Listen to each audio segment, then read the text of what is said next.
आता बातमी साताऱ्यातून आहे। कोयना धरणाच्या शिवसागर जलाशयावर एक भव्य असा पूल तयार होतोय। महाबळेश्वरकडून कांदाटी खोऱ्याला जोडला जाणारा हा 540 मीटर लांबीचा पूल असून या पुलासाठी तब्बल 175 कोटी रुपयांचा खर्च करण्यात आलाय। उपमुख्यमंत्री एकनाथ शिंदे यांचा हा ड्रीम प्रोजेक्ट म्हणून ओळखला जातोय। तर या पुलाचं काम आता 90% पूर्ण झालंय आणि या पुलावरून पर्यटकांना कोयना धरणाचा विस्तीर्ण जलाशयाचं विहंगम दृश्य पाहता येणार आहे। तर याबद्दलची अधिकची माहिती देत आहेत आमचे प्रतिनिधी ओंकार कदम। पाहूया।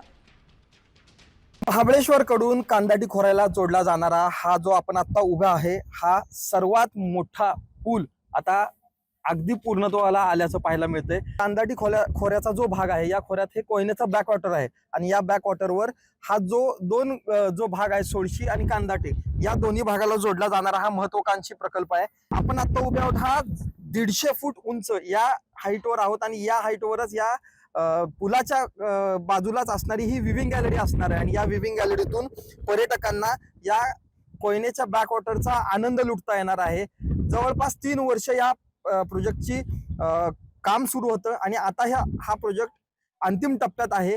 आता काहीच दिवसात हा पूल आहे हा लोकांना खुला करण्यात येईल आणि त्यामुळेच या भागामध्ये पर्यटनाच्या मध्ये पण मोठ्या प्रमाणात वाढ होताना आपल्याला आता पाहायला मिळेल।